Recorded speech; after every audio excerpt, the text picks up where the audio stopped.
નો એ કાર્યકાળ હોય એ પણ આપણે ખેડૂત મિત્રોને જણાવીએ. તો ચૈત્ર મહિનાના દનિયા વિશે ખેડૂત મિત્રોને માહિતી આપો કે આ તારીખથી ચૈત્ર મહિનાના દનિયા ગણાશે. ચૈત્ર મહિના દનિયા એક જોવાની પદ્ધતિ હોય છે. જે ચૈત્ર મહિના મૂળ નક્ષત્ર હોય અને પાંચમથી થશે, અને તે હું તમને પેપરની અંદર આ આપું છું. તો ખાસ ખેડૂત મિત્રો તમે જોઈ રહ્યા છો ચૈતરવદ દનિયા 29/4 સોમવારથી લઈ 30 તારીખ સુધી, પહેલી 5, બીજી 5, ત્રીજી 5 થી 6 તારીખ સુધી, બરોબર છે. અત્યારે 6 તારીખે ખાસ કરીને લખેલું છે કે ચૈત્ર મહિનાના દનિયા સમાપ્ત થાય છે. તો ખાસ ખેડૂત મિત્રોને એ પણ આપણે માહિતી આપવાની છે કે ચૈત્ર મહિનાના દનિયા જે પાકવાના છે, ગયા વર્ષે જે પાકેલા હતા એની ઉપર વર્ષ કેવું ગયેલું?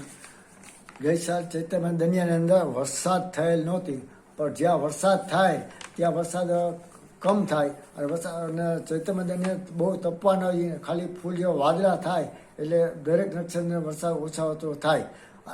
એ પણ હું આજ 32 વર્ષ વરસાદની આગાહી ચૈત્ર મહિના દનિયાથી મારા બાપુજી ડાય બાપા અને વંટલીના ભાલવડિયા અને ખેડૂત માટે મને આ લોકોએ એમાં શીખવાડે.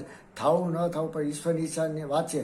અને ચૈત્ર સુધી પાંચમી ગાડલી જે તમને પદ્ધતિ કેવી રીતે છે, આવું કોઈ તમને લોકો કોઈ પણ શીખવાડ. હું તમને 22 મુદ્દા વરસાદની આગાહી તમે લોકો, અને તમે ધ્યાન રાખજો, હું આ એક ચૈત્ર સુદ પાંચમી કેવી રીતે પદ્ધતિ છું એ તમને ફોટા સહિત બતાવું છું. તો ખાસ કરીને આપણે રમણીકભાઈ વામજાએ જે આકાશ દર્શન લખેલું છે મિત્રો, તો ચૈત્ર સુદ પાંચમ, ચંદ્ર અને રોહિણી નક્ષત્ર, આજે તો ખેડૂત મિત્રોને કઈ રીતે સમજવાનું છે કે આમાં કઈ રીતે વરસાદ પડશે, કઈ રીતે ચૈત્ર મહિનાના દનિયા પાકશે. આજે તમે જે ચાર્ટ આપેલો છે કે આજે ફોટો બતાવો છો, તો ખેડૂત મિત્રો કઈ રીતે આમાં સમજી શકે છે. જો આમાં લખેલું છે મિત્રો કે આપણામાં સત્તારા ચૈત્રી સુદ પાંચમનો ચંદ્ર રોહિણી નક્ષત્ર તારાઓ જોવાનો રિવાજ છે. ચૈત્રી સુદ પાંચમના રોજ સાંજે પશ્ચિમ ક્ષિતિજે અને ખાસ ચંદ્ર અને રોહિણી જે રીતે દેખાશે તે આકૃતિમાં બતાવેલ છે. લોકો રોહિણીના તારાને ગાડું કહેવામાં આવે છે અને ગાડું અનાજથી ભરેલું છે, અને ચંદ્ર તેને ખેંચીને લઈ જાય છે એવી કલ્પના કરેલી છે. ચંદ્ર રોહિણીના ગાડાની આગળ પાછળ કે સાથે હોય તે પ્રમાણે વર્ષનો પાક ઓછા વધતા પ્રમાણમાં હશે એવું સમજે છે. આનું નિરીક્ષણ વ્યાપારી ભાઈઓ પણ કરે છે, અને અવલોકનના પ્રમાણે પણ બજારોના ભાવતાલ ઉપર અસર થાય છે તેમ માનવામાં આવે છે. ખેડૂતો માટે વરસ સારું, વ્યાપારી માટે મધ્યમ. વિજ્ઞાન એ કોઈ ટાઢા પહોરના ગપગોળા કે અંધશ્રદ્ધા નથી. કોઈ પણ વ્યક્તિ વાદળ, પવનો, નક્ષત્રો વગેરેનો અભ્યાસ કરી શીખી તેવું સરળ અને સાદું વિજ્ઞાન છે. તો ખાસ ખેડૂત મિત્રો આપણે આ જોયું મિત્રો કે ચૈત્ર મહિનાના દનિયા રમણીકભાઈએ જણાવ્યા.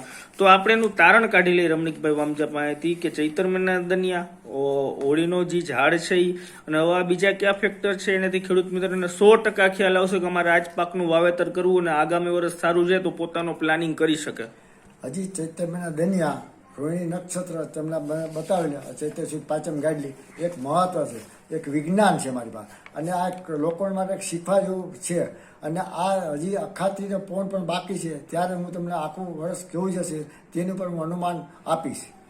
તો ખાસ કરીને ખેડૂત મિત્રો આપને જે રમણીકભાઈ વામજાએ માહિતી આપેલી છે ચૈત્ર મહિનાના દનિયાની, અને આગલા વિડીયો આપણે જોવો જ છો મિત્રો કે જે હોળીની ઝાડ ઉપર પણ સારામાં સારી બધા આગાહીકારોને ફોન પણ કરેલા છે. તો એક જ સાઈડ પવન ગયેલો છે, તો 90% આપણે એવું ગણી શકીએ કે વરસ સારું જશે.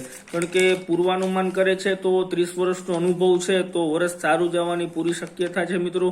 તો આપણે કયો પાક વાવવો જોઈએ આપણે ડિસાઈડ કરી શકીએ. તો આપણે આ ચેનલને લાઈક કરીએ, સબસ્ક્રાઈબ કરીએ, અને વધુમાં વધુ લોકો જોડાય એ માટેના પૂરા પ્રયત્ન કરીએ મિત્રો. જય શ્રી કૃષ્ણ.